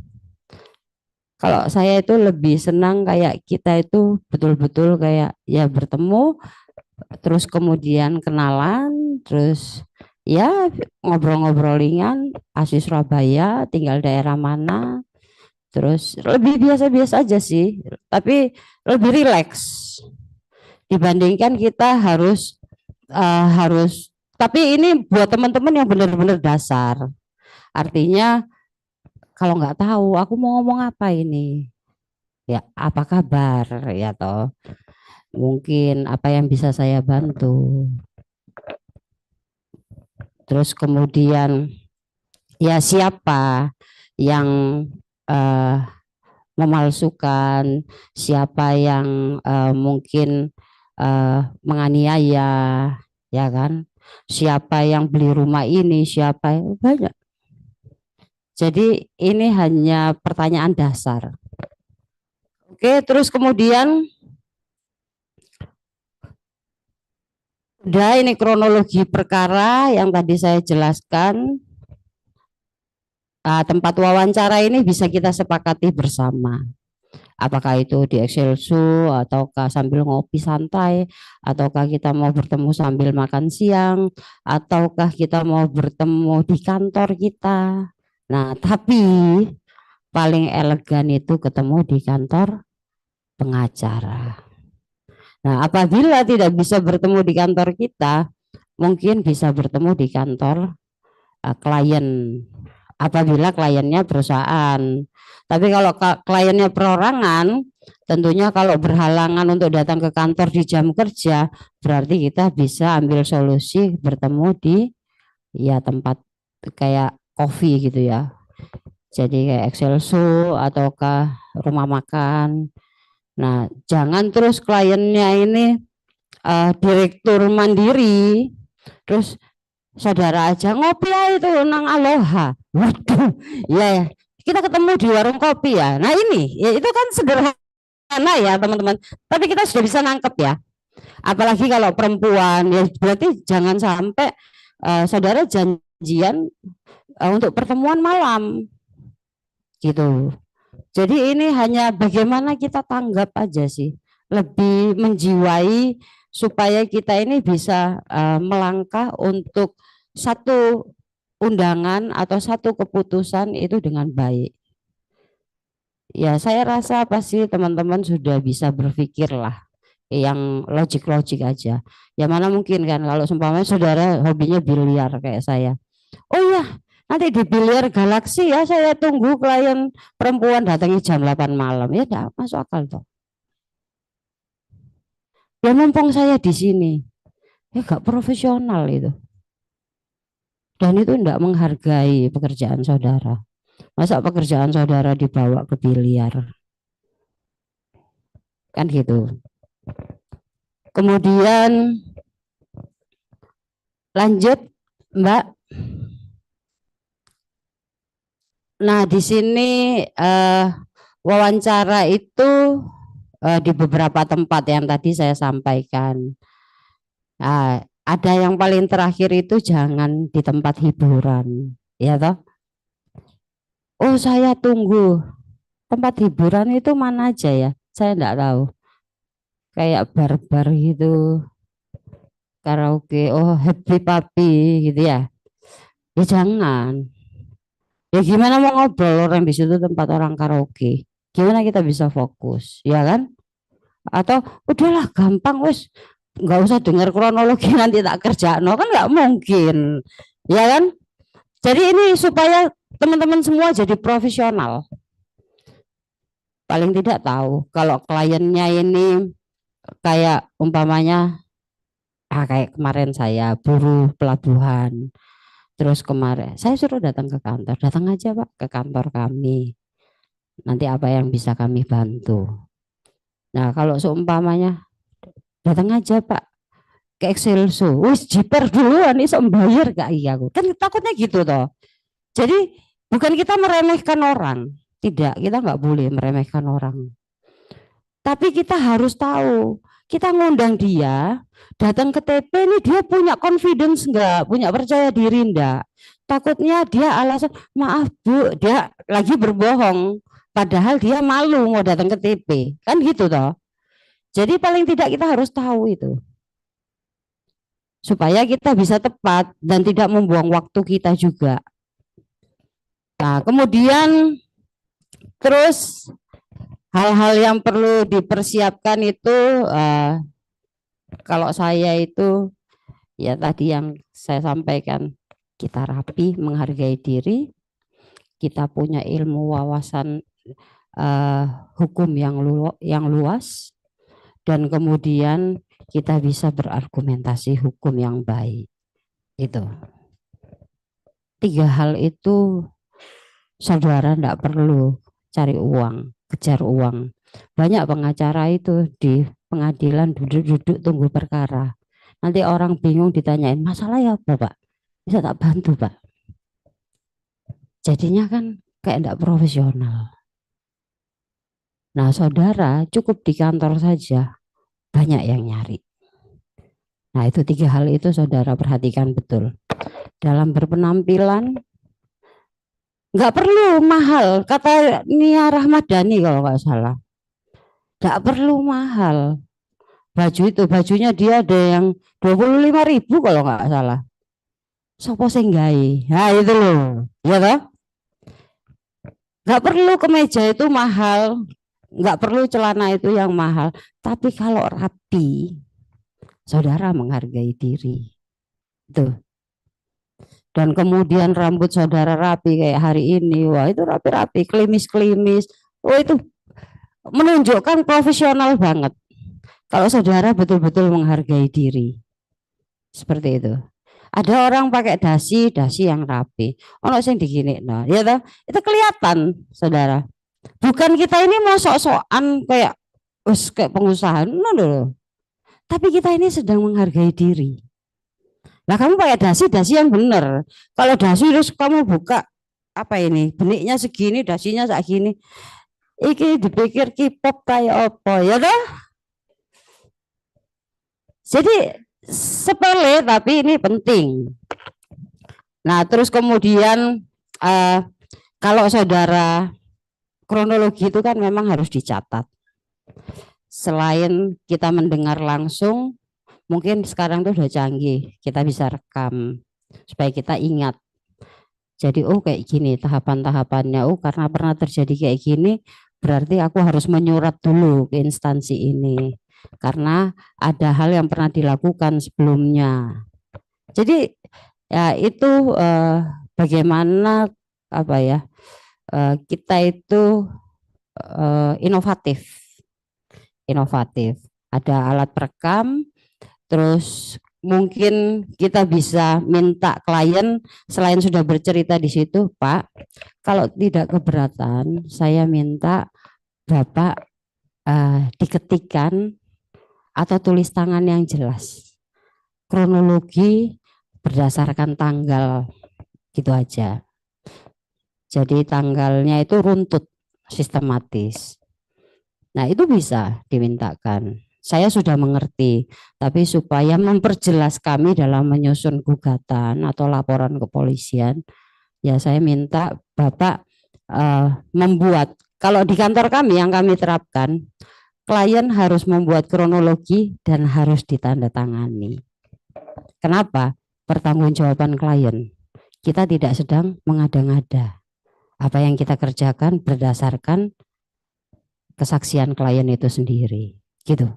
Itu aman untuk kita. Tapi kalau kita cuma rekam juga bisa. Sekarang bukti ITE, ya kan? Cuma agak panjang. Bukti pembuktian lab krim Apakah benar ini suaranya klien kita ini? Nah, tapi kalau dia tulis kronologi terus kemudian dia tanda tangan, nah itu sudah cukup. Bahwasannya semua kronologi itu, sumber berita itu ya dari klien itu sendiri. Karena ada teman-teman, kalau orang wis tuwek ya, saya enggak ngomong gitu Bu, terus ngomong ke orang lain, ibu ini ngarang-ngarang loh. Ada teman-teman loh, sungguh. Ini saya sampaikan sungguh. Jadi jangan sampai nanti kaget. Terus kita anggap orang lain itu semua seperti kita. Yang hari ini ngomong A, besok ya tetap mempertanggungjawabkan A-nya itu. Enggak. Ada yang, Bu, saya enggak ngomong, Bu. Kalau kakak saya itu yang ngambil, padahal anak kakak dia gak mau tertuduh ya kan. Loh, bukannya bapak sendiri yang ngomong, bukannya koko sendiri yang ngomong. Enggak Bu, ibu salah dengar Bu. Loh, dipikir jadi kita yang fitnah, ya toh? Nah ini hati-hati. Kemudian lanjut. Nah ini cuma teknik wawancara awal pembukaan ya kan, supaya kita menciptakan suasana yang saya bilang tadi, rileks, terus bagaimana kita bisa saling mengenal dulu, ya tentu identitas itu yang paling penting. Dari mana, tinggal di mana, terus kemudian pekerjaannya apa. Nah ini penting. Nanti jangan-jangan moro-moro masalah pelecehan, sudah jelaskan pelecehan, kita baru tahu kalau dia ini polisi. Lah kan salah nanti. Dia kan harus dikode etik dulu. Iya kan? Harus internalnya dia dulu. Ya siapa yang dilecehkan? Istri komandan. Mati kan. Salah kita berikan advice. Jadi penting pengenalan awal itu pribadi dulu. Yang hal privat. Nah, jangan sampai kita ngurus perkara klien juga kita enggak tahu rumahnya di mana. Ini banyak sekali pengacara yang ya anggap sepele. Kenapa? Karena itu penting supaya nanti kalau ada apa-apa kita itu langsung bisa untuk konfirmasi dan klarifikasi kalau dia tidak bisa ditelepon. Kemudian apakah dengan kontrak kita itu sudah sesuai perjanjian? Lah kalau sudah selesai sukses, dia sudah dapat pengembalian dari perusahaan atas jasa kerjanya dia, seumpamanya seperti itu. Terus nggak bayar kita nggak tahu carinya di mana. Nomor teleponnya diganti. Ya dah? Itu simple apa ya, sepele tapi penting untuk kita perhatikan. Terus kemudian teknik bertanya ini perkenalan diri, terus kemudian mulai wawancara, pertanyaan ringan, hindari pertanyaan yang berbelit-belit ya. Terus ajukan pertanyaan konkret agar jawabannya tegas, tidak ngambang. Terus tidak membias juga gitu. Jadi memang itu sudah masuk ke esensi persoalan. Jadi kronologinya itu dia harus nyampaikan ya kira-kira 2022 apa 2002 gitu. Ini jauh Pak, 10 tahun Pak. Nah kalau 10 tahun ini cuman masuk pekarangan orang tanpa izin, sudah daluarsanya udah lewat Pak. Orang ancaman hukuman di bawah 5 tahun itu daluarsanya itu hanya 5 tahun ya. Nah, penting kan bagi kita. Kalau Bapak pengen kita laporkan orang si B ini untuk masuk pekarangan orang tanpa izin, ya kira-kira kapan Pak itu? Itu kira-kira 2022 apa 2002 gitu. Nah ini jauh. Kalau 2022 masih nutut sama 2025 ini. Masih 3 tahun, ya kan? Tapi kalau 2002, ya daluarsa Pak di dalam hukum pidana, kan gitu. Nah itu penting diperhatikan. Sepele, tapi harus tegas. Jangan kira-kira. Kalau kira-kira itu 1-2 tahun enggak apa-apa.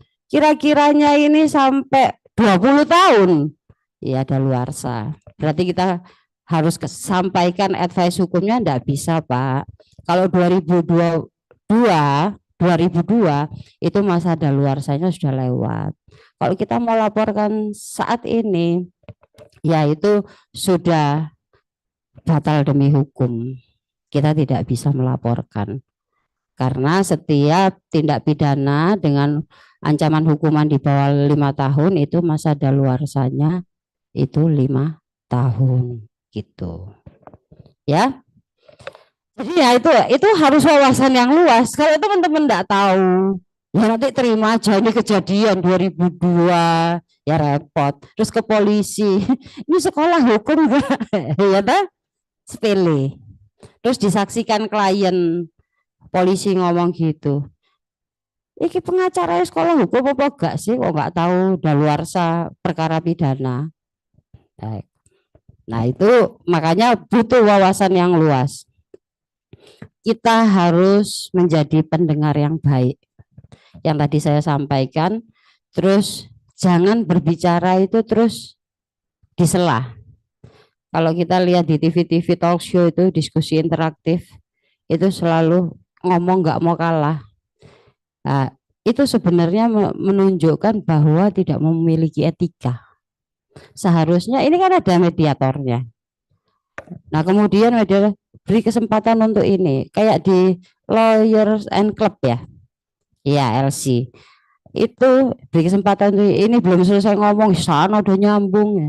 Itu menunjukkan bahwa secara kepribadian, secara etika itu sudah low, sudah sangat rendah. Nah kita, kalau kita sampai mengenyam pendidikan sampai di sarjana, teman-teman saya berharap teman-teman juga mempunyai satu karakter yang baik, yang tentunya yang bermoral yang baik, etika yang baik. Kenapa? Itu penting. Kita mau kuliah S1, S2, S3 sampai gelar profesor pun, tapi kita tidak punya etika, itu zero. Salah satu contoh kayak Prof. Amin Rais, profesor, tapi etikanya seperti apa? Itu bagi saya ya, bagi saya tidak beretika. Nah sehingga profesornya udah tidak nampak. Nah itu zero. Kita seorang dokter, tapi kita ngomong kayak anak pasar. Ngomong janjuk ngomong jangan, menunjukkan kayak kita ini orang nggak beretika. Ya itu memang bahasa-bahasa pergaulan. Tapi kalau kita di masa itu enggak apa-apa, ya kan? Kita ini sudah masa-masa kematangan. Di dalam bagaimana kita sudah menemui di dalam lingkungan sosial yang sudah berbeda. Nah, kalau kita di rumah saja masih bisa berkomunikasi dengan orang tua atau dengan saudara atau dengan istri atau dengan kakak, terus oh matamu. Nah itu menunjukkan bahwa lingkungan kita itu tidak sehat. Karena seharusnya semakin matang kita di dalam usia yang bertambah, harusnya kita semakin matang di dalam beretika. Kalau dulu aku masih SMA ya nggak apa-apa, jonjak hancur, ya kan? Masaku, ya kan? Kepleset sedikit hancur, gitu, biasa. Dan itu menurut kamusnya orang Jawa, orang Surabaya, itu bukan satu makian, itu bahasa keakraban. Nah, cuman itu jangan kita terapkan terus. Kalau kita sudah semakin matang, masuk wis S1, podo mentale kaya arek SMA, ya kan? Kan turun grade kita. Semakin hari kita semakin harus naik, upgrade. Nah itu. Nah demikian kalau etika kita baik, itu juga membawa nilai yang sangat besar di dalam eh, lingkungan pekerjaan, lingkungan sosial kita, dan kita akan jauh lebih dihargai orang dibandingkan kita membiasakan hal-hal yang sebenarnya ya sudah seharusnya kita tinggalkan. Kalau kita masih SMP SMA enggak apa-apa. Kita sudah masuk di dunia kerja, apalagi dunia profesi. Seumpamanya saudara jadi pasien, dokter lagi periksa giginya saudara, terus mari gitu rada kepleset sedikit, jancuk dokternya gitu. Sorry ya. Saudara ilfil enggak? Ilfil. Hal sepele. Langsung kan dokter kira pasti kan gitu. Kalau seumpamanya dia kepleset sedikit lagi bersihin karang gigi terus dia ngomong, ya Allah, ya, enak tau didengarnya toh. Tapi kalau dia moro-moro yang keluar jajan di pencuk, ini aneh. Didengar aja udah enggak enak. Nah itu sama kayak kita. Jadi kalau seumpamanya kita sudah nanti teman-teman mau jadi advokat kah, notaris kah, mau jadi jaksa kah, hakim kah, atau di Menkumham atau di dunia hukum yang lain, banyak ya, di Pemprov itu juga ada legalnya, banyak dunia hukum dan PNS banyak. Nah teman-teman sudah harus mulai upgrade diri. Jangan ilmu aja tapi etika penting. Percuma profesor kalau tidak punya attitude. Gitu. Jadi keilmuannya di-upgrade, attitude-nya juga di-upgrade. Nah itu penting. Oke. Oh, langsung udah habis ya? Iya. Aku kok keasikan ya. Kemudian ini sudah semua kok. Menanggapi pertanyaan klien, psikologi, ya tadi tentang penyelesaian perkara, pasal 8 kode etik advokat, itu di dalam undang-undang advokat semua teman-teman bisa baca. Nah ini yang saya bilang honor itu jangan sampai kita bisa ditawar. Jadi lihat kalau memang kliennya ini tidak mampu, ya udah kita kasih harga yang sesuai saja gitu loh. Enggak harus semuanya ini kuasa 100 juta, enggak harus.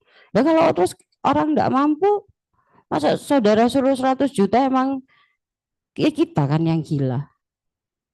Kalau kita memang mau bantu orang, ya sudah. Berarti ya Bapak aja bayar administrasi di pengadilan, kuasa operasional enggak usah bayar, kami bantu. Nah gitu loh. Nanti tinggal kalau sukses, Bapak mau kasih kami berapa persen. Enak toh? Jadi itu ada di dalam komitmen. Terus kemudian sudah selesai ya. Nah, udah selesai. Jadi itu ya teman-teman. Secara singkatnya teman-teman saya berharap di dunia kerja lingkungan hukum yang tadi saya sebutkan, teman-teman tetap harus upgrade ilmu dan upgrade diri secara etika maupun attitude ya, supaya kita bisa punya value. Karena apa yang bisa kita jual yaitu nilai kita, nilai diri kita, baik secara ilmu maupun attitude. Kalau kita punya nilai yang baik maka kita laku. Tapi kalau kita nggak punya nilai yang baik, jangan berharap kita akan laku kontinunya atau laku. Nggak hanya laku saja sekali pakai orang udah nggak mau lagi. Nah itu, jadi harus sungguh-sungguh diperhatikan. Jadilah profesional hukum yang sungguh-sungguh mulia pekerjaan ini. Kalau di Amerika, Eropa, pekerjaan yang paling mulia itu bukan dokter, tapi advokat. Nah, jadikan benar-benar profesi ini profesi yang mulia, jejak di ilmu, ya, berdiri benar di ilmu yang tegak, kuasai ilmu hukum, jadikan ilmu hukum ini menjadi soul, jiwa. Kayak saudara kalau bernyanyi, mau ya apa nyanyinya itu bagus, harus menjiwai. Itu sama, ilmu hukum juga demikian. Dan kemudian saudara juga harus bisa membangun lingkungan sosial yang bagus. Ikutlah beberapa organisasi-organisasi supaya membangun relasi, dan di situ uh, muncul dua hal yang berjalan bersama-sama, keilmuan dan kepiawaian di dalam hidup bersosialisasi. Nah, dua hal inilah yang akan mendatangkan rezeki untuk kita. Ya, semua rezeki dari Tuhan, tapi Tuhan juga suruh kita berusaha. Kalau uang itu turun dari langit aja enggak pernah ada. Jadi kita harus berusaha untuk bisa ya punya ilmu, wawasan yang luas, dan kemudian punya lingkungan sosial yang sehat dan baik. Tentunya itu kita harus bisa upgrade attitude kita juga. Ya, saya berharap dan saya doakan teman-teman semua bisa menjadi profesional hukum yang baik, dan tentunya di dalam profesi ini jangan berpikir kerja nggak halal kayak yang sudah contoh Marcella Santoso dan kawan-kawan. Yang halal saja sumpah sungguh cuan, yang halal saja. Saya di usia 23 tahun sudah punya rumah 3 dan mobil 7, halal. 23 tahun, sekarang saya 41 tahun. Itu 23 tahun, apakah saya sudah jadi pengacara? Belum. Saya jadi paralegal.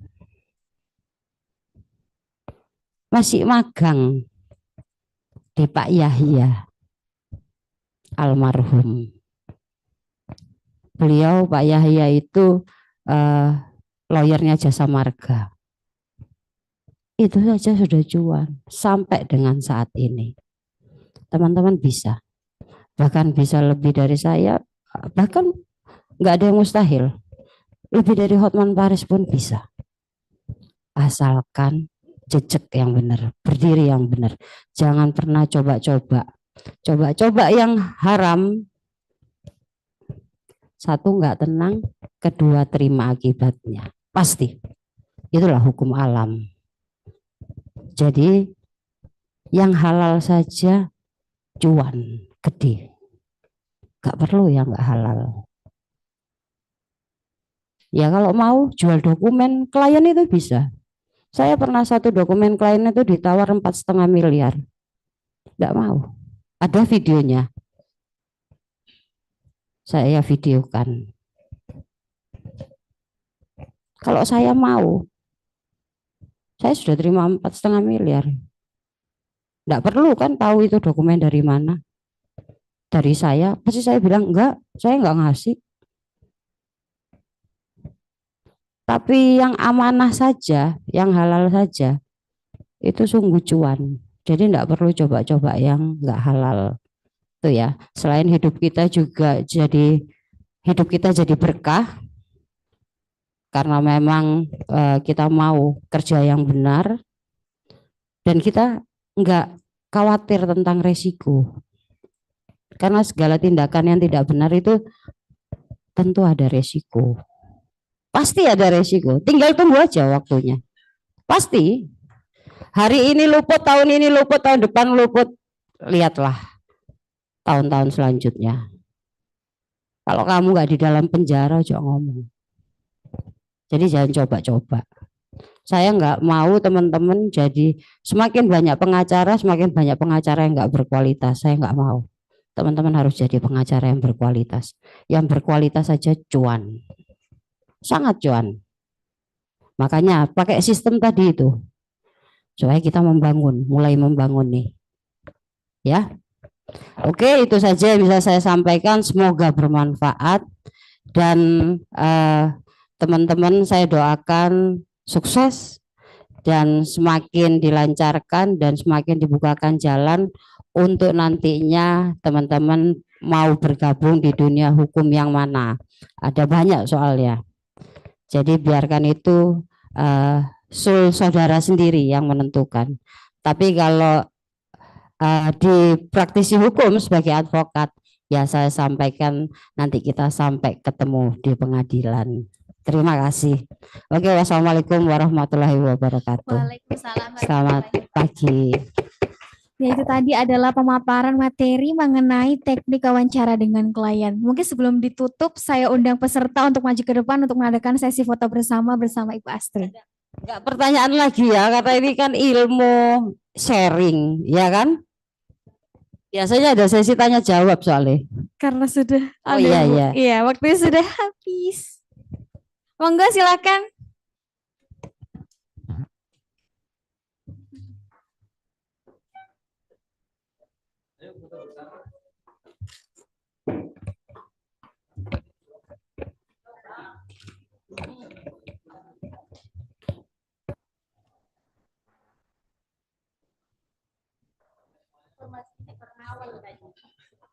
Tidak, kan sedikit.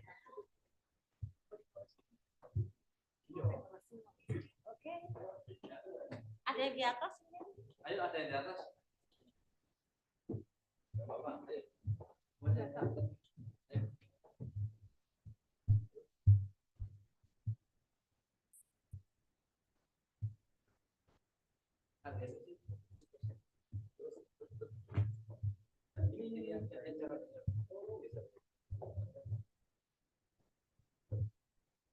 Mana yang lebih nempel ini? Yang merata. Ayo belakang ya Ted. Ayo terus. Atau di belakang juga bisa sampai 2 3 terus mah bisa.